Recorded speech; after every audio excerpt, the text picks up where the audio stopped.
నెమ్మదిగా 2 చేతులు విడదీసి 2 కళ్ళ మీద పెట్టుకుందాము. 5, 4, 3, 2, 1. 2 కళ్ళు తెరుస్తూ 2 అరచేతులను చూసుకుందాము. ఇంతవరకు జరిగిన ధ్యానాన్ని మనకు అందించిన బ్రహ్మర్షి పితామహ పత్రిజీ గారికి చక్కగా ధన్యవాదాలు తెలియజేశాము.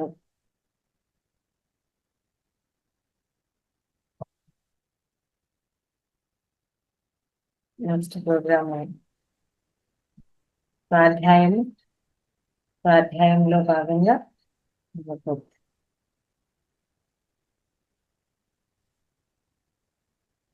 బెంగళూరు నుంచి రామాయణ్ సార్ గారు రావడం జరిగిందండి. సార్ ద్వారా మనం ఆత్మజ్ఞాన సందేశాన్ని తీసుకున్నాము. అందరం కూడా గట్టిగా క్లాప్స్ చెప్తూ సార్కి వెల్కమ్ చెప్తాము. వినయ్ మాస్టర్ రామాంజనేయం గారికి అందరం కూడా క్లాప్ చెప్తూ వెల్కమ్ చెప్పాము. నమస్తే సార్. నమస్కారం మేడం. నమస్కారం. మరి గ్రూప్ లో ఉన్న సభ్యులందరికీ కూడా హృదయపూర్వకమైన నమస్కారాలు.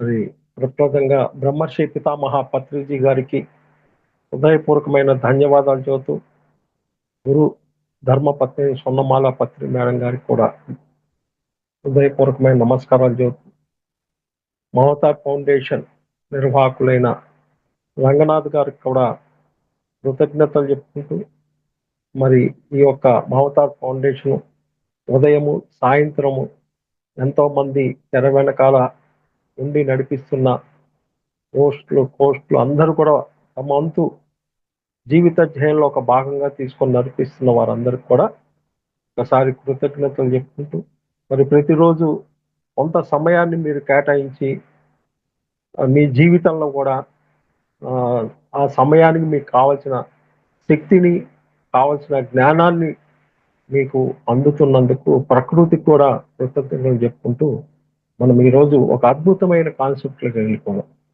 ఏంటి ఆ కాన్సెప్ట్ అంటే 3 ధర్మాలు. పత్రిసారి ఏం చెప్పాడు? ఈ 3 ధర్మాలు ఏంటి? ప్రతి మనిషికి ఉండాల్సిన 3 ధర్మాలు. ఆ ధర్మాలు అంటే ఏందో తెలుసుకుందాం. ధర్మం అనేది దేశ కాల మాన పరిస్థితులను బట్టి మారుతూ ఉంటుంది. ధర్మాలు అనేది దేశ కాలమాన పరిస్థితులను బట్టి మారుతూ ఉంటుంది. ప్రతి వ్యక్తి తన దైనందిన జీవితంలో అనేక ధర్మాలను ఆచరిస్తూ వాటి నుండి పాఠాలు నేర్చుకొని ప్రయాణం చేయవలసిందే.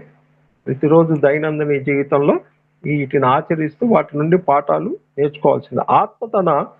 ఆత్మ ఒక జీవిత కాలంలో నేర్చుకోవటంలో భాగంగా ప్రధానంగా 3 ధర్మాలు సంచరిస్తూ ఉంటుంది. ఈ భూమి మీదకి వచ్చిన పర్పస్కి 3 ధర్మాలని పాటిస్తూ ఉంటుంది. అయితే వారి జీవిత ధ్యేయాన్ని, కార్యక్రమాన్ని అనుసరించి ఎప్పుడు ఏ ధర్మంలో ఎంత సమయం ఉండాలన్న దాన్ని విశేషించే సబ్జెక్ట్ ఇది.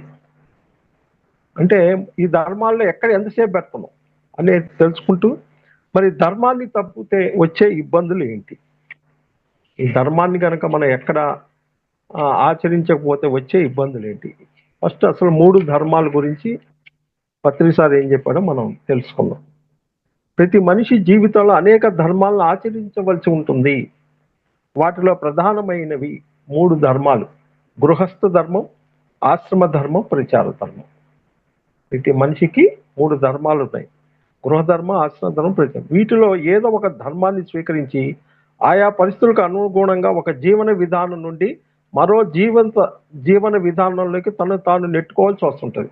ఎక్కడ ఉన్నాం దాన్ని తాను నెట్టుకోవాల్సి ఉంటుంది. నిజానికి ఈ 3 రకాల ధర్మాలు, విధానాలు, పరిస్థితులు అన్నీ ప్రధానమైనవే. ఇవన్నీ కూడా ప్రధానమైనవే, అవసరమైనవే. వాటిలో ఏదీ తక్కువ కాదు. ఇది ఏదీ తక్కువ కాదు, ఎక్కువ కాదు. మనం స్వీకరించిన ధర్మాన్ని పరిపూర్ణంగా ఆచరిస్తూ ఆనందం పొందుతూ కొత్త విషయాలు నేర్చుకుంటూ చైతన్య విస్తృతిని పెంచుకోవాలి. మనం మార్చుకుంటూ మన చైతన్యాన్ని, మన లోపల ఉన్న 7 శరీరాల చైతన్యాన్ని విస్తృతపరచుకోవాలి. వాటికి ఈ కింది పరిస్థితుల్లో మనం ఉన్నప్పుడు మన జీవన ధర్మాలను మార్చుకోవాల్సి ఉంటుంది. ఏంటి పరిస్థితులు?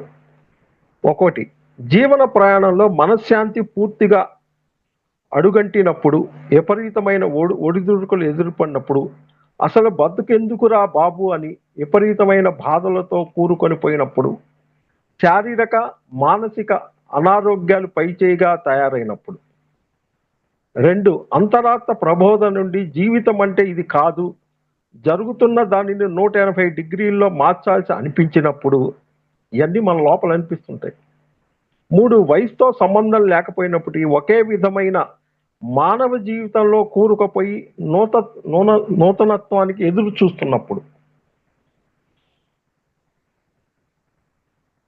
4 కనీసం 50 సంవత్సరాల వయసు భయపడిన వారందరికీ తనకు తాను అన్ని కోణాల నుండి సరిదిద్దుకొని అవతల వ్యక్తికి కానీ, వాతావరణం కానీ, పరిస్థితులకు కానీ ఉండవలసిన విధానాన్ని గురించి ఎంతగా చెప్పినా ఏమాత్రం వినకుండా, మార్పు లేకుండా నేర్చుకోవటానికి ఇష్టపడనప్పుడు, ఉన్న పరిస్థితుల్లో బయట నుండి కొత్తగా ఒత్తిడి ఎదురైనప్పుడు, ఇటువంటి సందర్భాల్లో మనం మార్చుకోవాల్సిన ధర్మాన్ని, నేర్చుకోవాల్సిన పద్ధతిని గురించి మరింత విపులంగా తెలుసుకుని ఇట్లాంటివి ఉంటాయి.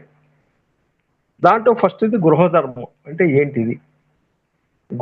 గృహస్థ ధర్మం అంటే సంసార జీవితంలోని అన్ని భౌతిక ఆనందాలు అనుభవిస్తూ భౌతిక జీవితం పట్ల ఎక్కువ ఆసక్తి చూపించటం. గృహస్థ ధర్మంలోనే ఉంటానే నిర్మాణానికి దారి తెలుసుకోవాలి, దాంట్లో ఉంటానే నిర్మాణానికి దారి తెలుసుకోవాలి. అంతేగాని సంసార ధర్మాన్ని వదిలి నిర్మాణం కోసం ప్రయత్నించకూడదు. సంసారాన్ని వదిలి నిర్మాణం కోసం ప్రయత్నించకూడదు. దీనికి జనక మహారాజు రాజ్యాన్ని పాలిస్తూనే పరిపూర్ణమైన వైరాగ్యంతో నిర్వాణ స్థితిలో జీవించేవారని పురాణాలు చెబుతున్నాయి. జనక మహారాజుని మనకు పురాణాలు చెబుతున్నాయి. గృహస్థ ధర్మంలో ఉండటం వల్ల ఏమొస్తుంది? సహనము, క్షమ, ఓర్పు, పట్టుదల, ప్రేమ వంటి గుణాలు మరింతగా పెంచుకోగలుగుతాం. కానీ కామ, క్రోధ, లోభ, మొహ, మధుమాశ్చర్యాలు, అరిషద్వాల మీద అదుపు సాధించగలుగుతాము. వాటి మీద అదుపు సాధించగలుగుతాము. ఒక సాధకురాలు 40 సంవత్సరాల వయసులో ఆధ్యాత్మిక జీవితం పట్ల మక్కువతో సంసార బాధ్యతను పూర్తిగా వదిలి ఆశ్రమ ధర్మంలోకి వెళ్ళటం జరిగింది.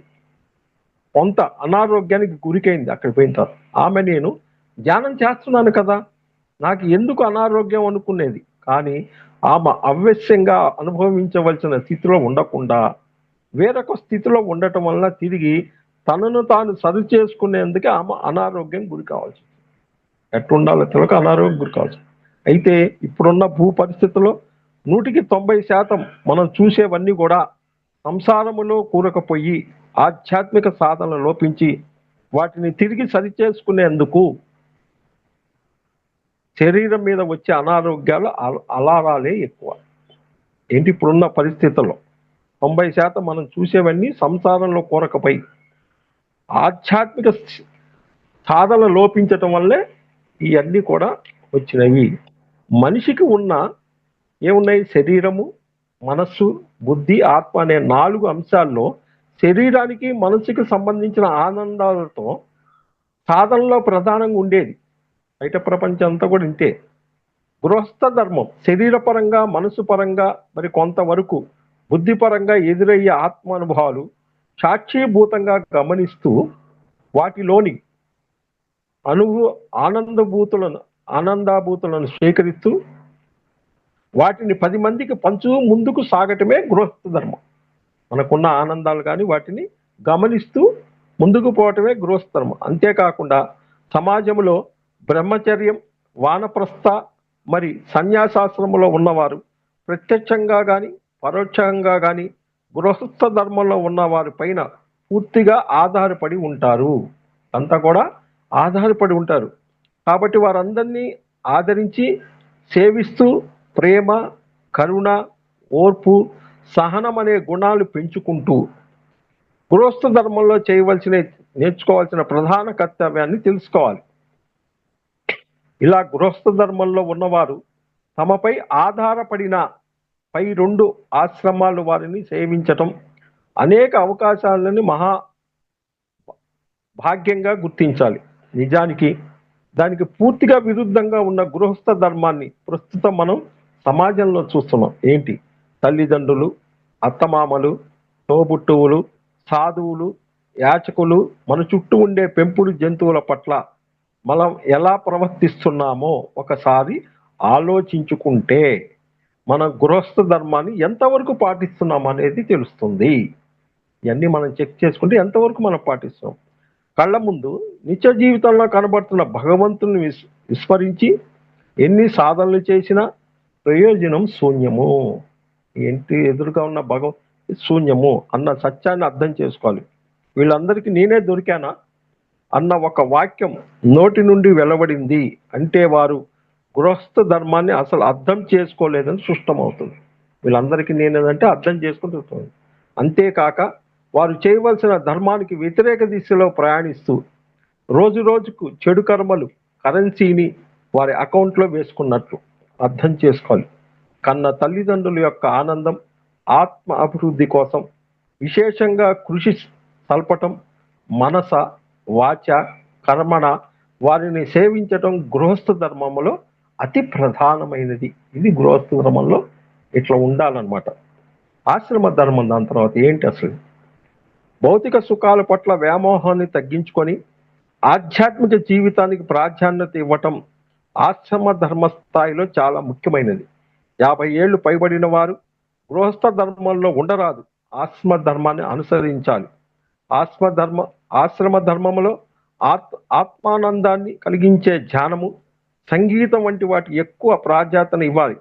50 సంవత్సరాలు దాటిన తర్వాత గృహస్థ ధర్మంలో కొంతకాలము, ఆశ్రమ ధర్మంలో కొంతకాలము ఉంటూ వాటిని ఎప్పటికప్పుడు మార్చుకుంటూ ఉండాలి. 50 సంవత్సరాలు పైబడిన వాళ్ళు అటు కొన్ని రోజులు ఇటు కొన్ని రోజులు మార్చుకుంటూ ఉండాలి. 50 సంవత్సరాలు పైబడిన వారిలో దీర్ఘకాలిక వ్యాధులు ఉన్నవారు ఖచ్చితంగా నెలలో 10 రోజుల పాటు ఆశ్రమ ధర్మాన్ని తప్పకుండా పాటించి తీరాలి.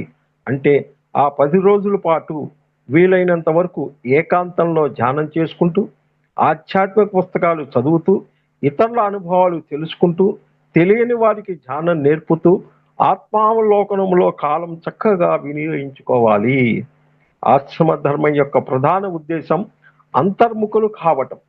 ఇక్కడ ప్రధాన ఉద్దేశం అంతర్ముఖులు కావటం. సాధారణంగా పిల్లలు చదువులు, వాళ్ళ పెళ్లిళ్ళు చేయటం వంటి బాధ్యతలు పూర్తయిన తర్వాత ప్రతి ఒక్కరూ తప్పనిసరిగా ఆశ్రమ ధర్మం గురించి ఆలోచించాలి. చాలా మంది సహజంగా ఇంట్లో పనుల వలనో ఇతర వ్యాపకాల వలనో మాకు అలా ఉండటానికి కుదరదు, ఇలా కుదరదని చెప్తూ వింటూ ఉంటాం. అటువంటి వారు చేయవలసింది వారు ఇంట్లో పనులన్నీ చేసుకుంటానే తమకు తాము ఒక పరిధిని విధించుకోవాలి. సంసారానికి సంబంధించిన పనులు పూర్తి చేసిన తర్వాత ఒక ఆశ్రమంలో ఎలాగా అయితే జీవిస్తారో అలాగే ఇంట్లో ఉంటూనే స్వీయ సాధన కొనసాగించాలి. ఉదాహరణలు ఇంట్లో ఉంటూనే స్వీయ సాధన కొనసాగించాలి. అలా చేసినట్టయితే కొద్ది రోజుల్లో, అంటే వారం 10 రోజుల్లో అకస్మాత్తుగా వారికి ఒక అవకాశం వస్తుంది. దాన్ని నిర్లిప్తంగా వదిలివేయకుండా ఆశ్రమ జీవితంలోకి అడుగు పెట్టాలి. ఇక అక్కడ నుండి ఆ జీవితం సులువు అవుతుంది. ఆశ్రమంలో ఉన్నప్పుడు ప్రకృతిలో గడపటం, విశేషంగా అఖండ ధ్యానం చేయటం, ధ్యాన ప్రచార సేవ కార్యక్రమాలు చేపట్టడం, వారి అనుభవాలు రాయటం మొదలైన కార్యక్రమాలు చేస్తూ పూర్తిగా వాటిలో నిమగ్నమైతే మెల్లమెల్లగా పూర్తిగా అంతర్ముఖులు కావటం అనేది సాధ్యమవుతుంది. ఈ విధంగా స్వీయ సాధనతో జ్ఞానాన్ని సంతరించుకున్న తర్వాత ప్రచార ధర్మంలోకి వెళ్ళే అర్హత తప్పకుండా పొందుతాము. ఇది ఆశ్రమ ధర్మం. తర్వాత ఏంటి? ప్రచార ధర్మం. మూడోది ప్రచార ధర్మం అంటే ప్రధానంగా మనం ఆశ్రమ ధర్మంలో సంపాదించుకున్న జ్ఞానాన్ని, పొందిన స్వీయ ఆధ్యాత్మిక అనుభవాలు ప్రవచనాలు రూపంలో కానీ గ్రంథ రూపంలో కానీ అందరికీ విశేషంగా అందజేయటం అని అర్థం చేసుకోవాలి. మనం ఏమైతే ఆశ్రమ ధర్మంలో పొందామో వాటిని అన్నిటిని కూడా అందరికి అందియాలి. ఇక తోటి మానవులు అందరినీ సమాజం అనే భగవంతుడి రూపంలో చూడటం జరుగుతుంది. పైకి చూడటానికి సమాజ సేవ చేస్తున్నట్టు కనిపించినా మనకు మనమే సేవ చేసుకుంటున్నామనే విషయాన్ని మర్చిపోకూడదు. ఇక్కడ ఎవరికో చేస్తున్నాం కదా, మనమే చేసుకుంటున్నామని మర్చిపోకూడదు. మన వంతు జ్ఞానాన్ని ఇస్తూనే తిరిగి మనకు కావాల్సిన జ్ఞానాన్ని పొందగలమన్న కనీస అవగాహనని ఇక్కడ అర్థం చేసుకోవాలి. అదేవిధంగా ప్రత్యేకించి మనం ఏ స్థాయికి లేదా ఏ వర్గానికి ప్రచారం చేయటానికి జీవిత లక్ష్యం పెట్టుకొని వచ్చామనేది తెలుసుకొని, అదేవిధంగా మనం ఏ స్థాయికి లేదా ఏ వర్గానికి ప్రచారం చేయటానికి జీవిత లక్ష్యాన్ని పెట్టుకొని వచ్చామనేది తెలుసుకునే కర్తవ్య నిర్వహణలో ఉండాలి. ఏ పర్పస్ వచ్చాము, ఏం చేస్తున్నాం అనేది ఉండాలి. ఒక ప్రాంతం నుండి మరో ప్రాంతానికి అవసరం అనుకుంటే అక్కడికి వెళ్ళి మళ్ళీ ప్రచారం చేయాలి. ప్రచారంలో మనకు ఇవ్వబడిన పనుల్లో ఎక్కువ తక్కువలు చూడకుండా మనకున్న అర్హతను, ప్రకృతి మనకిచ్చిన అవకాశాన్ని రెండింటిని జోడించి అంతర్ముఖం పనిచేయాలి. సరిగ్గా గమనిస్తే ధ్యానంలోకి వచ్చిన కొద్ది రోజులకు లేదా కొన్ని నెలలకు చాలా మందికి విశేషంగా ధ్యానం ప్రచారం చేస్తున్నట్టు అనుభవం కానీ కళ్ళల్లో కానీ రావటం సహజంగా మనం గమనిస్తాం. అనుభవం వచ్చిన కొద్ది రోజులకే భౌతికంగా అవకాశం కూడా వెన్నంటే వస్తుంది నీకు. కానిని ధైర్యంగా స్వీకరించి ప్రారంభంలో కొన్ని ఒడిదుడుకులు వచ్చినా వాటిని అధిగమించి సక్రమంగా నిర్వహించినప్పుడు అది మన జీవితంలో ఒక భాగమై మారిపోతుంది. ఎప్పుడు అవసరమైతే అప్పుడు ప్రచారంలో ఇట్టే ఇమిడిపోవాలి. చేతిలో చిల్లిగవ్వ లేకపోయినా మనం సంపాదించిన విశేష ధ్యాన జ్ఞాన అనుభవమే మనల్ని ఖండాలు సముద్రాలు దాటి మనతో పనిచేస్తుంది. మరి ఈ క్రింది వాహనాలు మీ కనుక కళల్లో కానీ ప్రత్యక్షం కానీ మళ్ళీ కనబడుతుంటే అది మన ప్రచార పద్ధతిని తెలియజేస్తున్నట్టు అనుకోవాలి. ఈ డ్రీమ్స్లో కనుక ఏంటది? ఒకటి, బస్సు జిల్లా స్థాయిలో లేదా 2 గంటల ప్రయాణం దూరంలో ప్రాంతానికి వెళ్ళి ధ్యాన ప్రచారం చేయాలి. పదే గనక డ్రీముల్లో బస్సు కానొస్తుందంటే నీ దగ్గరలో ఉన్న 2 గంటల సమయమైన పోయి చేయాలి. అదే రైలు డ్రీములో కానొస్తే ఒక రాష్ట్ర స్థాయిలో లేదా పక్క రాష్ట్రాల పరిధిలో ప్రచార కార్యక్రమాల్లో పాల్గొనాలి. హిందీతో పాటు దేశ కొత్త భాషలు నేర్చుకోవటానికి శ్రీకారం చుట్టాలి. అదే విమానం గనక నీ కళల్లో గనక కానొస్తే ధ్యాన జగత్ నిర్మాణ లక్ష్యంలో భాగంగా దేశ విదేశాలలో ప్రచార ధర్మ బాధ్యతను కానీ లేదా ధ్యానాన్ని గురించి నేర్చుకునే అవకాశం కానీ పరిగణించాలి. ఇక్కడ ఇంగ్లీష్తో పాటు ఆయా దేశ భాషలను శ్రీకారం చుట్టాలి. ఈ రకంగా కాదు. అదేవిధంగా ప్రచార ధర్మానికి 100% నిర్వహించి దాని మాధుర్యాన్ని అనుభవించడానికి మనం కొంతవరకు సమాజానికి తగ్గట్టుగా మనం మలుచుకోవాలి. వాటిలో ముఖ్యమైన కొన్ని విషయాలు ఏంటి తెలుసుకున్నాం. ఖచ్చితమైన సమయపాలన పాటించాలి. వేరు భాషలు నేర్చుకోవటం, శ్లోకాలు కంఠస్థం చేసి వాటి అర్థాలని సమయానుకూలంగా వాడుకోవటం, ఫ్లవర్ పాయింట్స్, చార్ట్స్, జోక్స్, ఆధ్యాత్మిక ప్రశ్నలు సిద్ధంగా ఉంచుకోవటం, మనం చెబుతున్న వాటిని ఎంతవరకు ఆచరణలో ఉంచగలుగుతున్నామో ఎప్పటికప్పుడు మనల్ని మనం సరిచూసుకోవాలి. మనం చెబుతున్నది మనం ఆచరిస్తున్నాం అనేది మనం చెక్ చేసుకోవాలి. అనవసరమైన భయాలను, అపోహాలను తొలగించుకోవాలి. అతి మంచితనానికి పోయి మనకు వచ్చిన అవకాశాలను ఇతరులకు కట్టబెట్టరాదు. మనం బాగా చేయగలం అనుకున్నప్పుడే మనమే చెయ్యాలి. మనం ప్రధాన స్థాయిలో ఉన్నప్పుడు మిడిమిడి జ్ఞానం ఉన్న వాళ్ళ మధ్యలో ప్రవేశించి వ్యవహారానికి అడ్డు తగులుతుంటారు. మనం ఊరకనే పక్క నుండి కామెంటు పాస్ చేసే బదులు మనమే ఎందుకు ఆ స్థానాన్ని భర్తీ చేయకూడదు అని ఈ రకంగా అనుకుంటూ ప్రచారం చేయాలని ఉండి కూడా ప్రచారంలో పూర్తిగా పాల్గొనలేని వారు పాల్గొనలేని వారు ఏం చేయాలి? తాము ఉన్న పరిస్థితులను బట్టి ఈ క్రింది పనులు చేయాలి. కుదరదండి, చేయలేము అన్నవాళ్ళు చేయాల్సిన ఏంటి? సమయాన్ని పూర్తిగా కేటాయించి ప్రచార ధర్మంలో మునుగున్న వారికి సహకరించటం, SMS మెయిల్స్ చేయటం, ప్రోగ్రామ్స్కి అన్ని కూడా వాళ్ళకి మెయిల్స్ పంపించటం, తాము ఎంచుకున్న రాష్ట్ర దేశ భాషలను అంకుటితంగా దీక్షతో నేర్చుకోవటం, వచ్చిన ప్రతి చిన్న అవకాశాన్ని లేదా తొలి అవకాశాన్ని తప్పనిసరిగా స్వీకరించి ఉపయోగించుకోవటం, సంగీతము, నాట్యము మొదలైన లలిత కళలతో ప్రదర్శనలు ఇవ్వగలే స్థాయికి నేర్చుకోవటం. అదేవిధంగా ప్రచారంలో ఉన్నవాళ్ళు తమకు లభించిన సహాయ సహకారాలను పూర్తిగా వినియోగించుకొని ఎక్కువ స్థాయిలో ప్రచారం చేయటానికి సుముఖంగా ఉండాలి. ఇతరులను అడగటం, వారి నుండి తీసుకోవటం అనే విషయాల్లో జన్మతా వచ్చిన మొహమాటానికి పోకుండా ఉండాలి. అప్పుడే తర్వాత స్థాయి అవకాశాలు పెరుగుతాయి. ప్రచార సమయంలో ప్రవచనాలతో చెప్పిన విషయాన్ని వ్రాతపూర్వంలో తేవాలి. మనం ఏం చదువుతున్నాం వాటిని ఎట్ట తేవాలి? 4 స్థాయిలు ఉంటాయి: స్పీచ్, రైటింగ్, డీడ్, ఫీలింగ్. మొదట చెప్పటం, చెప్పిన దాన్ని గ్రంథస్థం చేయటం, సీడీలుగా చేయటం, వ్రాసిన దాన్ని ఇష్టాలతో ప్రేమ లేకుండా ఆచరించటం, తర్వాత అది భావనా స్థాయిలో విశ్వ ప్రణాళికలో ఒక పనిముట్టుగా మారి 0 అహంకారంతో మనగలగటం. ఈ స్థాయిలో పని తప్ప మరేదీ కనిపించినట్టుగా వ్యవహరించటం, మన భావావేశాలు, ఆలోచనలో ద్వంద్వానికి చోటు లేకుండా త్రికరణ శుద్ధిగా చేసినప్పుడు అద్భుతమైన ఫలితాలు పొందుతాం. చేసే కార్యక్రమం తప్ప మనసులో మరో ఆలోచన లేనందువలన మన భావాల్ని భౌతికంగా ముద్రించినట్టు చేయగలుగుతాం. దీనినే మనం భావన స్థాయిగా పేర్కొంటాం. ఈ రకంగా గృహస్థ ధర్మం, ఆశ్రమ ధర్మం రెండు చేసి ప్రచార ధర్మంలో అద్భుతంగా మనం ముందుకు వెళ్ళాలి. దీనికి ఇంకా ఏమి కానొస్తే మీకు వచ్చే అడ్డంకులు ఏంటి తెలుసుకుందాం. స్వీయ ఆత్మ ప్రగతి, విశేష స్వీయ సాధన పుస్తక పఠనం అన్నవి ప్రధానంగా ఆశ్రమ ధర్మంలో ఉంటాయి. స్వీయ నువ్వు ఎదగాలి, నీ ఆత్మ ప్రగతికి విషయ స్వీయ సాధన పుస్తక పఠనం అన్ని నీకు ఆశ్రమ ధర్మంలోనే దొరుకుతాయి అన్ని.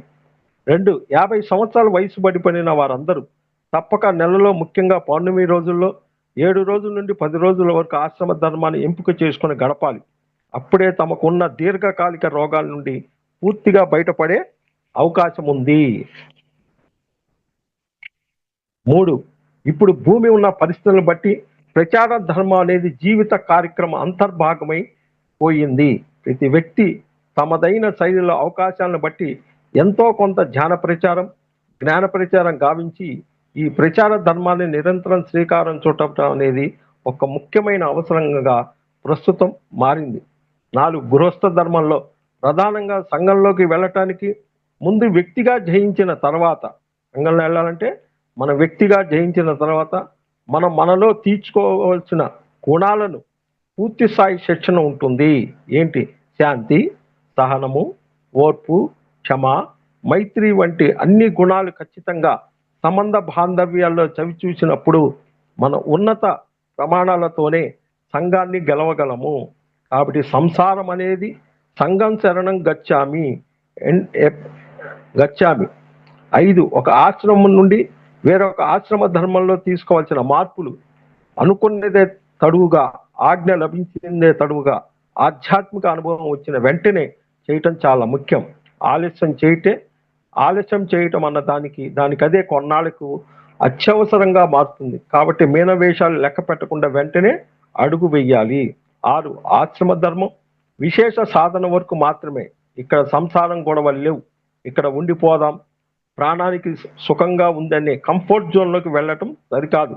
స్వీయ సాధన ముగియగానే తిరిగి సంసారంలోకి ప్రవేశించవలసి వచ్చేప్పుడు వెంటనే దానిలోకి తిరిగి ప్రవేశించాలి.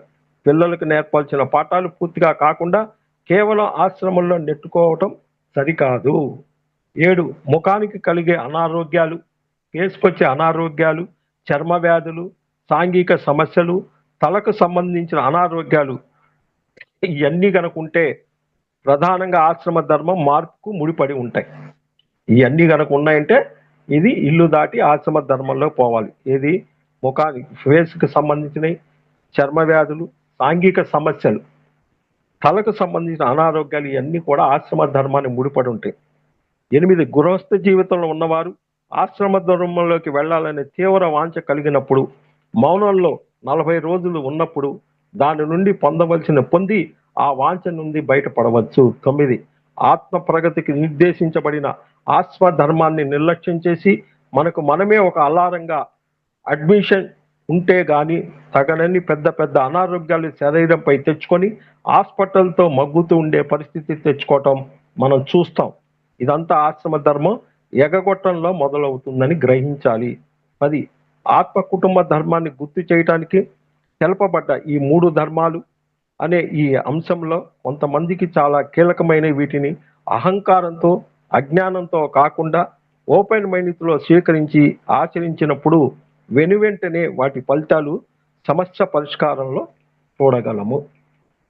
అంటే మనం భూమి మీదకి వచ్చిన తర్వాత మనం ఏ ధర్మంలో ఉన్నాం? గృహస్థ ధర్మంలో ఉన్నామా? సమస్యలు వచ్చినాయి కాబట్టి ఆశ్రమ ధర్మంలోకి వెళ్ళాలి. అక్కడే కూర్చుంటానంటే కుదరదు, మళ్ళా నువ్వు రావాలి. అట్లా 50 సంవత్సరాలు పైబడిన వారు ఎలాంటి ధ్యానం చేస్తూ ఎన్ని సమస్యలు ఉన్నా 6 నెలలు ఆశ్రమ ధర్మం కనుక మీరు పాటిస్తే ఈ సమస్యల నుంచి బయటపడగలరు. ఇది మనకు బ్రహ్మర్షి పితామహ పత్రిజీ గారు 3 ధర్మాల గురించి ఈ రకంగా వివరించారు. ఈ 3 ధర్మాల్ని మనం ఇది చేసుకుంటూ ఎక్కడ ఏ ధర్మంలో మనం ఆటంకాలు ఉన్నాయని తెలుసుకొని మనం ముందుకు పోవటం తక్షణ కర్తవ్యం. Thank you. Thank you. Thank you.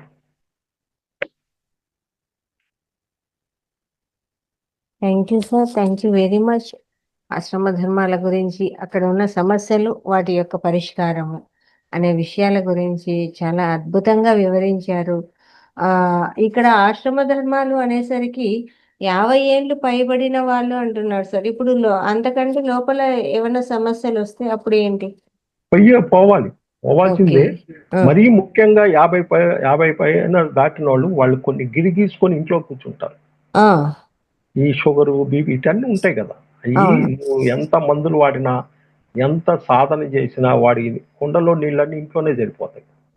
వాడు హాయిగా అక్కడికి పోయి ఇంట్లో అన్ని రుచులు ఉండవు, సింపుల్ గా పెడతారు. అవి అలవాటు చేసుకుంటాం. వాళ్ళు ఊరుకోరు. ధ్యానం ఇంతసేపు చెయ్యాలి, నేను ఎవరు పంపించారు, ఇన్ని గంటలు నువ్వు ధ్యానం చేయాలని చెప్పారు, చేస్తున్నావా లేదా అబ్జర్వేషన్ చేస్తారు. ఇన్ని పుస్తకాలు చదవమన్నారు, చదివావా లేదా అనేది ఒక లీడ్ తీసుకుంటారు.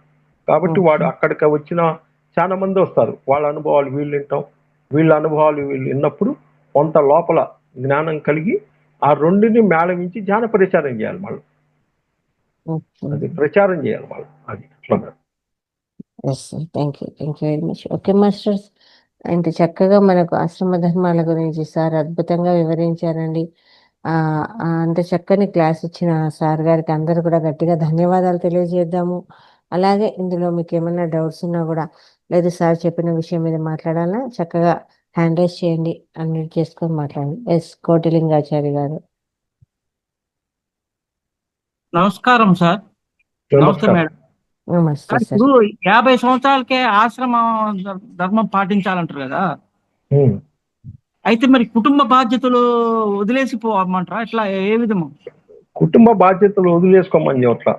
పౌర్ణమి 7 రోజుల్లో ఇప్పుడు ఒక సమస్య వచ్చింది, పోయి హాస్పిటల్లో మనం మగ్గుతున్నావా లేదా?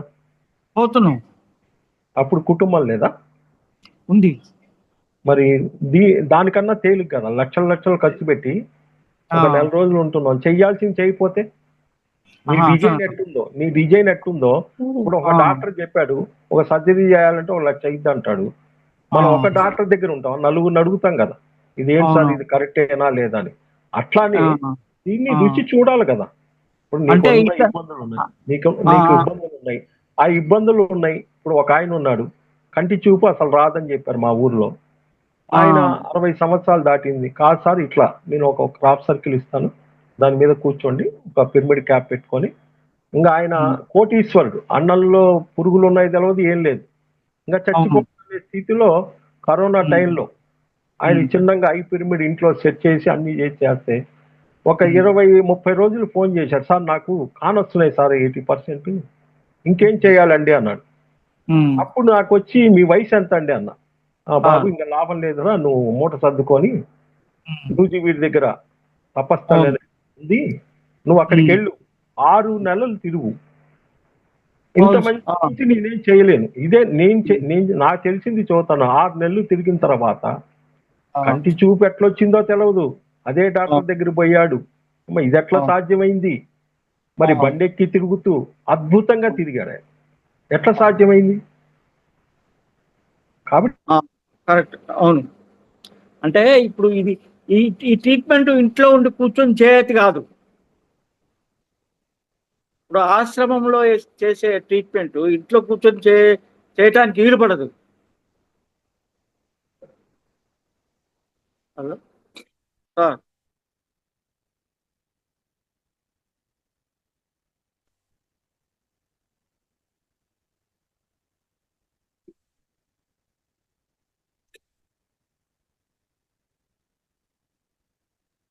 మేడం సార్ వినిపిస్తుందా? ఇప్పుడు వినిపిస్తుంది. ఇప్పుడు అయితే అంటే దీనిలో ఏదంటే మంత్రి సత్యనారాయణ గారు ట్రీట్మెంట్ లాగానే ఇది ఒక ఆశ్రమం అన్నమాట. అదే అంతే కదా మేడం? అక్కడైతే పేమెంట్ ఎక్కువ ఉంటుంది, అది కూడా అవసరం ఉండదు. అవసరం లేదు. అవునవును. కానీ సార్ మ్యూట్ అయిపోయారు.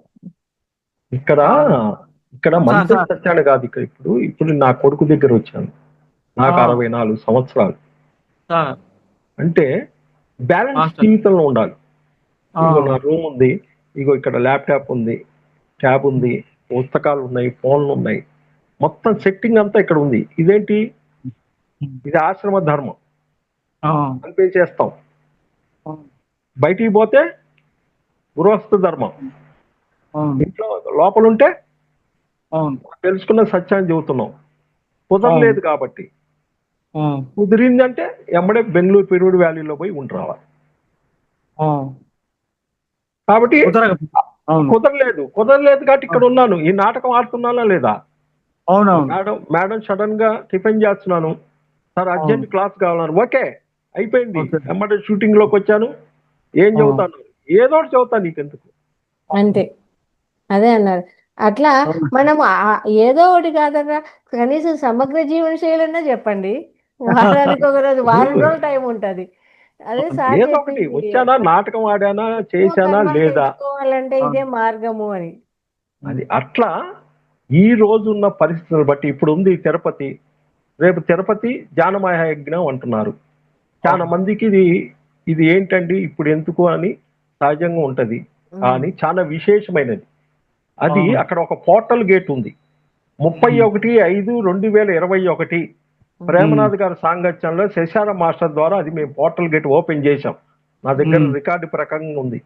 అది ఎందుకు అని ఆ పై మాస్టర్ని అడిగితే ఏకత్వానికి పనికొచ్చేది, అంటే వన్నెస్ ఎనర్జీ, అంటే మార్పుకి సిద్ధంగా ఉండటానికి ద్వంద్వత్వంలో ఉన్నారు కాబట్టి ఈ 4 సంవత్సరాలు సమయం పట్టింది. కాబట్టి ఇప్పుడు ఎవరైతే అక్కడికి పోయి ఆ సామూహిక ధ్యానంలో కూర్చొని నన్ను నేను యాక్సెప్ట్ చేసుకుంటున్నాను అంటేనే లోపలికి వస్తుంది. అది లేకపోతే లోపలికి నీకు రాదు. నేను అంగీకరిస్తున్నాను, నేను మార్పుకు సిద్ధమా అనుకున్నప్పుడే లోపలికి వస్తుంది. నువ్వు అంగీకరించకుండా ఏది లోపలికి వస్తుంది. ఇది పైన వాళ్ళ నియమాలు ఉంటాయి. కాబట్టి ఆశ్రమ ధర్మంలో పోతే పోడన్ని మార్పులు ఉన్నాయి. ఏముంది, 10 పైసలు ఖర్చు ఉందా? మన ఇష్టం అయితే ఓ 10 రోజులు ఉన్నాం, ఒక రోజుకి 200 బయటికి పోతే తక్కువ ఉంది. అయ్యాల అంత మంచి టిఫిన్ పెడతారు, భోజనం పెడతారు, చుట్టూ ఏది గ్రైండర్ ఉంటది, ఎంతమంది హాయిగా ఉంటది. అక్కడ నువ్వు ఆశ్రమ ధర్మం పోయిన తర్వాత ఇంటికి చూపే ఉండదు నీకు. మళ్ళా అక్కడ కుదరదు. ఆ పని అయిపోయిన తర్వాత మళ్ళీ ఇంటికి రావాల్సిందే. నీ సంసార ధర్మంలో ఉండాలి, నీ పిల్లలని చూసుకుంటూ నాటకం ఆడాలి. ఇట్లా అది కనీసం పౌర్ణమి 7 రోజులు కనుకుంటే నీ ఆత్మ ప్రగతికి నువ్వు వచ్చిన పర్పస్ ఏంటి, నీకు మంచి అనుభవాలు వస్తాయి. నువ్వు ఇంట్లో కూర్చొని సాధన చేస్తే నీ సంపాదించిన 10 చెంచాలు వాళ్ళు తాగేస్తారు. అక్కడ నీకు ఎక్కువ ఎనర్జీ వచ్చి నీకు అనుభూతులు ఎక్కువ వస్తాయి, అనుభవాలు ఎక్కువ వస్తాయి. అది అట్లా. మీరు చెప్పిన ప్రకారంగా అయితే సార్, నా శిక్షణ మీరు చెప్పిన ప్రకారం అయితే ఫ్యూచర్ లో ఈ వీటికే డిమాండ్ ఉండే తట్టు ఉంది సార్. మీరు చెప్పిన ప్రకారం కొన్ని సంవత్సరాలకి అవును ఎక్కడైనా సరే ఒక 50 అడుగుల వెడల్పు, 100 అడుగులు లోతు స్థలం కనుకుంటే 13-14 సెంట్లు ఉంటే దాంట్లో ఒక పిరమిడ్, వచ్చిన వాళ్ళకి ఒక 3-4 రూములు, అంత భోజనశాల, ఒక డైనింగ్ హాలు, అక్కడే క్లాస్ చెప్పుకుంటూ చుట్టూ అన్ని రకాల మొక్కలు వేసుకొని గనక చేస్తే నీ కొన్ని కోట్ల రూపాయలు పెట్టిన 5 స్టార్ హాస్పిటల్ కూడా దమ్మిడి పనికిరావు. రాబోయే రోజులు జరిగేది అదే. అదే అదే అదే ఇప్పుడు అది రాబోయే రోజుల్లో ఇప్పుడు ఒక క్యాన్సర్ పేషెంట్ ఉన్నాడు, ఒక్కొక్క హాస్పిటల్ పోతాడు, అక్కడ పూర్తిగా మైండ్ పరంగా ట్రీట్మెంట్ ఇస్తారు. వాడు అట్లా పోతూనే వాడి దగ్గరలో పిరమిడ్ ఉన్న కాడ ఒక ఇల్లు తీసుకోవాలి. వాడు ఇల్లు తీసుకొని ఆ సమయానికి పిరమిడ్ లో పోవటం, ధ్యానం చేసుకుంటూ వాడు గడిపి ఆ ఇంట్లో ఉండి మంచి భోజనం తింటూ వాడు కొన్నాళ్ళు ఆసుపత్రికి పోతే వాడే బిత్తరపోతాడు. మరి ఈ మందులు ఎన్ని రాసినా కానీ వీడికి ఏంద్రా 2 మందులు వాడితే ఇంత తగ్గిన ఇట్లాంటి నేను చాలా చూశాను. అది అది అట్లా మార్పులు జరుగుతుంటాయి. Okay sir, thank you. Susha గారు అన్మ్యూట్ చేసుకోండి, మాట్లాడండి మేడం. నమస్కారం రామంజనేయ సార్. నమస్కారం Usha madam. Thank you sir, thank you. చాలా చక్కగా చెప్పారు. ఇప్పుడు మాస్టర్ కి ఎన్నిసార్లు కృతజ్ఞతలు చెప్పుకున్నా తక్కువనే అండి. అందరికీ చెప్తున్నాను, 2 ఏళ్ల క్రితము ఉషా అంటే ఇలాగా లేకుండిండే, అంటే మందులతో గాంధీ మెడిటేషన్ తో జరిగింది నాకు. సారు 2 కార్డ్స్ ఇచ్చారు. చావంటే ఎంతనో భయపడేదాన్ని. అసలు చావు అనే వార్త వినగానే ఎక్కడో కోనాన పోయి కూర్చునేదాన్ని. నాకు 56 ఇయర్స్. కానీ ఎప్పుడైతే ఆదియోగి గ్రూప్‌లో రామాంజనేయ సారు, దేవి మురళి గారు నాకు పరిచయం అయ్యారు. మా తోటికోడలు మెడిటేషన్ తీసుకొచ్చి నేను కూడా నమ్మేదాన్ని కాను మాస్టర్ ఏది కూడా. సారు ఆ 2 కార్డుల వల్ల నా జీవితం ఇవాళ ఎంత ఎంత అంటే అసలు చెప్పడానికి వీల్లేదమ్మా. ఉన్నది చెప్తున్నాను. మాస్టర్ మాత్రము అక్షరాల సత్యము. ఆ 2 కార్డుల వల్లనో తన మెడిటేషన్ వల్లనో ఏదో కానీ నేను ఇంటి నుండి బయటికి వెళ్ళలేకపోతున్నాను. అదొక అంటే జ్ఞాన ప్రచారం చేయాలి, శాకాహార ర్యాలీలు చేయాలి, ఇవి వింటూ ఉన్నాను. కానీ అది ఎప్పుడు జరుగుద్దో తెలియదు నాకు కూడా. అయినంత వరకు అందరికీ చెప్తూ ఉన్నాను, ధ్యానం అంటే ఇలా ఉన్నది. కర్తాల్కి వెళ్తున్నాను, పౌర్ణమికి కర్తాల్ వెళ్తున్నాము మెడిటేషన్కి. మాస్టర్ గారి వల్ల నేను ఇవాళ ఇంత ఆనందకరమైన జీవితం జీవిస్తున్నాను. పిల్లలు కూడా, భర్తను కూడా గుర్తుపట్టని దినాలు కూడా నా ఇది జరిగినండి నా ఒక టైంలో. అలాంటిది మాస్టర్ గారు నేను ఇవాళ ఇలా ఉన్నానంటే మాస్టర్ కారణంగా. పత్రిజీ గారి తర్వాత రామాంజనేయ సార్కి కృతజ్ఞతలు. థ్యాంక్ యూ అండి. Thank you master. Thank you. అది కారణకార్య సంబంధాలు. ఆ సమయంలో మీరు డిజైన్ చేసుకొని వచ్చారు. ఆ టైంలో నాకు కనెక్ట్ కావటం, నా దగ్గర ఉన్న కొన్ని హెల్పింగ్ సంబంధించినవి కాబట్టి నేను అది ఆచరిస్తూ మీకు వాటిని ఒక నడిమే మీడియేటర్గా మీకు నేను చేర్చాల్సింది. అంటే నా సోల్ డిజైన్, మీ సోల్ డిజైన్ ఉంది కాబట్టి ఆ రకంగా జరిగింది మేడం. ఇది ఒక్కటే కాదు మాస్టర్, 2-3 నాకు పర్సనల్ కూడా చాలా జరిగినాయి గొప్ప విషయాలు. Thank you master. Thank you.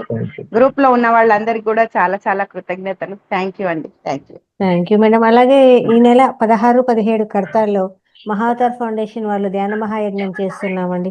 సమగ్ర స్వస్థ కార్యక్రమం 2 రోజులు. మీకు స్వాగతం పలుకుతున్నాం మేడం.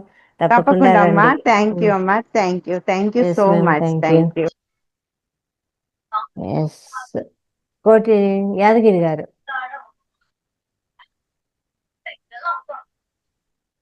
సార్ నమస్కారం సార్. నమస్కారం సార్. మంచి ఒక అమూల్యమైన సందేశాన్ని మాకు ఇచ్చారు సార్. ఎందుకంటే గృహస్థాశ్రమం ఎలా ఉండాలి, ఆశ్రమం ఎలా ఉండాలి అంటే మనము పౌర్ణమి రోజుల్లో ఉంటే ఎంత అద్భుతం ఉంటుంది అనేది ఒక మంచి సందేశం ఇచ్చారు సార్. దీన్ని మేము జీవితంలో తప్పకుండా నేను ఉపయోగించే అవకాశం మాకు మీరు ఇచ్చినందుకు ధన్యవాదాలు సార్. ఇంత మంచి మీలాంటి ఒక మహనీయులు దర్శనమే ఎంతో అదృష్టం. ఇటువంటి మీరు ఇచ్చిన ఈ సందేశం అంటే ఎంతో మా జీవితానికి ఉపయోగపడుతుంది. తప్పకుండా ఖచ్చితంగా మీరు చెప్పిన ప్రతి ఒక్కటి ఖచ్చితంగా పాటిస్తుంటాం. ఇంత మంచి అవకాశం, ఇంత మంచి విషయం చెప్పినందుకు ధన్యవాదాలు.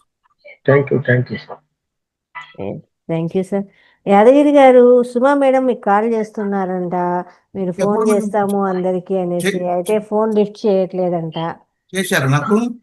చేశారంట నంబర్స్ కోసం అని. ఈసారి కాల్ వస్తే లిఫ్ట్ చేయండి. చెప్తాను. బట్ నేను ఈ రోజు బంజారా హిల్స్ లో పిరమిడ్ లో చూశాను. రేపు నేను అక్కడ పూర్తి అడ్రస్ తెలుసుకొని అక్కడ కూడా వెళ్ళే ప్రయత్నం ఉంటుంది మేడం. Okay sir. అయితే సుమ గారి ఇంట్లోనే ఉన్నాయి పాంప్లెట్స్. ఎవరైనా పాంప్లెట్స్ ప్రచారం చేయాలా, పంచాలా అనుకుంటే కూడా మీకు పంపించడం జరుగుతుంది. మీ అడ్రస్ సెండ్ చేశారంటే అక్కడి నుంచి మీరు ప్రచారం చేయొచ్చు అనమాట. మీకు వీలైనన్ని అది ఒకసారి చూసుకోండి సార్. వారి నెంబర్ నాకు ఒకసారి నేను మళ్ళీ మార్నింగ్ చేస్తాను. Okay sir. మేడం చెప్తాను. బట్ నేను ఫ్రైడే కనుక ఏదైతే మన సాయిబాబా టెంపుల్ నేను వాళ్ళ ఏవైతే దేవత చైర్మన్ వాళ్ళు కమిటీ మెంబర్ వాళ్ళతో మాట్లాడి ఈ పాంప్లెట్స్ అక్కడ పెడతాను నేను. పంజాబ్ ఒకటి ప్లస్ ఇక్కడ షైన్ ఒకటి ఉంది. చాలా పెద్ద, చాలా మంది వస్తారు. అట్లా నేను పిరమిడ్, బంజారా పిరమిడ్ కూడా నేను వెళ్ళే ప్రయత్నం చేస్తాను. నాకు ఒకసారి మీరు మెసేజ్ చేయండి, నేను మీకు నెంబర్ సెండ్ చేస్తాను. మేడం దగ్గర నుంచి మీరు తెప్పించుకోవచ్చు.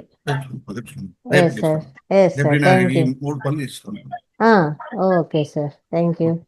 ధన్యవాదాలు. ఓకే మాస్టర్స్, ఇంకా సార్తో ఎవరైనా మాట్లాడాలనుకుంటున్నారా? హ్యాండ్ రైజ్ చేయండి. ఈరోజు సుమా మేడం గారు అలాగే పారిజాత మేడం గారు ధ్యాన జగత్ ఆఫీస్కి వెళ్ళారు. అక్కడ మేము వాళ్ళతో మాట్లాడి అక్కడ ఏవైతే పాంప్లెట్స్ వచ్చాయో అక్కడ ఇచ్చి మేడం గారికి చెప్పి రావడం జరిగింది. వాళ్ళ గ్రూపులో కూడా మెసేజ్ చేయడం అనేది పంపించడం జరుగుతుంది అనమాట. ఇంకా కొంతమంది మాస్టర్స్ ద్వారా కూడా లోకల్గా ఉన్న పిరమిడ్ సెంటర్స్ కూడా తీసుకున్నాము. అక్కడికి కూడా మనము ప్రచారం కోసం పంపించడం జరుగుతుంది. ఇంకా మీకు ఎవరికైనా పాంప్లెట్స్ కావాలా అంటే సుమా మేడంను కాంటాక్ట్ అవ్వండి. అక్కడి నుంచి కూడా ప్రచారం జరుగుతుంది. ఎవరైనా మాట్లాడతారా సార్తో? మాట్లాడాలనుకుంటే హ్యాండ్ రైజ్ చేయండి. Okay, thank you madam. Yes sir, thank you very much. మీ ద్వారా ఎంతో మందికి ఆరోగ్యము, ఆనందము, అలాగే అద్భుతమైన ధ్యానము, అద్భుతమైన జ్ఞానము అందిస్తున్న మీకు అనంతకోటి ఆత్మ నమస్కారాలు తెలియజేస్తున్నాము. Thank you very much sir. Mahavatar foundation వాళ్ళు కూడా ఎంతో కృతజ్ఞతగా ఉన్నాము. మేడం, ఈ తాప నాకు ఒకసారి మెడిటేషన్ నాకు అప్పచెప్పండి. Yes sir, sure. ఇందాక నేను మీటికి పెట్టారు. ఈ తాప నాకు క్లాస్ అడిగేటప్పుడు నన్ను మెడిటేషన్ నాకు ఇవ్వండి. ఎస్ సార్, ఒకసారి ఎట్లా ఉంటుందో రుచి చూడొచ్చు. తప్పకుండా సార్, ఎందుకులే సార్, మెడిటేషన్ చేయిస్తామంటే వెల్కమ్. ఇప్పుడు ఓం ప్రకాశం గారు చేయిస్తామని లక్షణంగా చేయించండి సార్, అదే కావాలి అన్నాను. రేపు తీసుకోండి సార్ మీరు. ఈ తాప నన్ను క్లాస్ కనుక పిలిస్తే, ఓకే, క్లాసే కాదు, మీరు మామూలుగా చేయిస్తానంటే కూడా రేపు తీసుకోండి. కాదు నాకు ఇచ్చినప్పుడు మీ క్లాస్ లోనే చెప్తారంటారా? నేను నా క్లాస్ ఇచ్చినప్పుడు మెడిటేషన్ టైం నాకు ఇవ్వండి అంటే. Okay sir. ఓకే, అంటే ఒకసారి వాళ్ళు కూడా చూస్తారు కదా.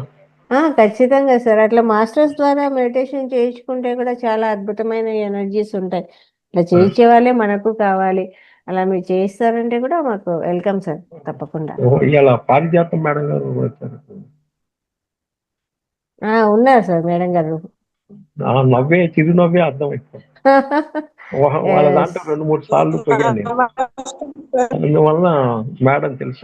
మార్నింగ్ సెషన్ కి వెళ్ళారు కదా, వెళ్ళారు 2-3 సార్లు పోయి. ఇంతే, ఎవరైనా రాకపోతే కేకేస్తారు, కేకేస్తే అప్పుడు వెళ్ళిపోవటం. అంతే, ఎటు పిలిస్తే అటు ఉరికెత్తటం. రాత్రి రాయలసీమ వాళ్ళు సడన్ గా మాస్టర్ రాలేదంట. వాళ్ళు రేత్రి 12ంటికి ఫోన్ చేశారు. పొద్దున్న 4ంటికి లేచి కూర్చొని వాళ్ళ చేత ధ్యానం చేయించి వాళ్ళకి ఒక సబ్జెక్ట్ చెప్పించి క్లోజ్ అయ్యింది. ఓకే, అంటే ఆపద్బాంధవులు అనమాట మీరు అందరికి. మరి చెయ్యాలి కదా, వర్క్ చేయటానికే కదా మనం. అవును సార్. అలివేలి గారు అన్మ్యూట్ చేసి మాట్లాడండి. థ్యాంక్ యూ రామాంజనేయులు సార్, చాలా చక్కగా చెప్పారు 3 ధర్మాల గురించి. పదే పదే ఈ 3 ధర్మాలు మీకు చూడటం కాదు, నేను ఎక్కడ ఉన్నాను చెక్ చేసుకుంటున్నా. చెప్పేటప్పుడు పాయింట్ లో మళ్ళా నేను ఆచరిస్తున్నానా లేదా అని ప్రతి పాయింట్ కాడ నేను చెక్ చేసుకుంటా. ఫస్ట్ క్లాస్ చెప్పేటప్పుడు నేను ఆచరించానా లేదా అనేది నేను చెక్ చేసుకుంటూ వెళ్తాను. మీరు ఆచరిస్తూ మాకు అందిస్తున్నారు. మరి ఆచరించి చెబితేనే కరెక్ట్. శ్రీనివాస రెడ్డి గారు మొన్న పౌర్ణమి ధ్యానంలో చెప్పారు, ఏదైనా సరే తెలుసుకున్న సత్యాన్ని ఆచరించి చెప్పాలి, ఆచరించకుండా చెప్పటానికి వీల్లేదు అని చెప్పారు. ఇంకా ఒకటి ఉంది మేడం, లేటెస్ట్ గా ఒక పుస్తకం వచ్చింది, స్వేచ్ఛేచ్ఛ మోక్షానికి తొలి అడుగు. కొత్త రిలీజ్ అయిన పుస్తకం నా చేతిలో ఉంది. అది 4 days పట్టుద్ది. అంటే 4 అహంకారంతో ఎట్లున్నారు, భ్రమలు భ్రాంతులు, శిష్యుడు. అది బాగుంది పుస్తకం. అది 4 days. అంటే ఒక్కొక్క కాలం అహంకారం నుంచి ఎట్లా బయలుదేరాలి, భ్రమలు భ్రాంతుల్లో 3 చక్రాల్లో చిక్కున్నారు జనం. 5 పాయింట్లు ఏంటి, మూలాధార, స్వాధిష్టాన, మణిపూర చక్రం, అట్లా 4 కాలాలు ఇచ్చారు. పోయినసారి మనం ఇరిటేషన్ పుస్తకం ఎట్లయితే చెప్పుకున్నాం అట్లా ఇది లేటెస్ట్ గా రిలీజ్ అయింది. వచ్చింది పుస్తకం, చదివాను. అది ఎక్కడన్నా కుదిరితే చెబుతాను. నెక్స్ట్ మంత్ షెడ్యూల్ లో తీసుకుందాం లేండి sir. Okay, thank you madam. Yes sir, thank you. అందరికీ కృతజ్ఞతలు, హృదయపూర్వకమైన ధన్యవాదాలు. Thank you masters. అందరికీ కూడా థ్యాంక్ యూ వెరీ మచ్. తిరిగి రేపటి సెషన్ లో కలుసుకుందామండి. అందరూ ధ్యాన మహాయజ్ఞానికి రండి. అలాగే ఎవరైతే మీరు డొనేషన్స్ ఇవ్వలేదు అన్నదానానికి మీకు వీలైనంత అన్నదానానికి డొనేషన్స్ పంపించవలసిందిగా కోరుతున్నామండి. అలాగే ప్రతి ఒక్కరు కూడా ప్రచారంలో పాల్గొనండి. Thank you very much.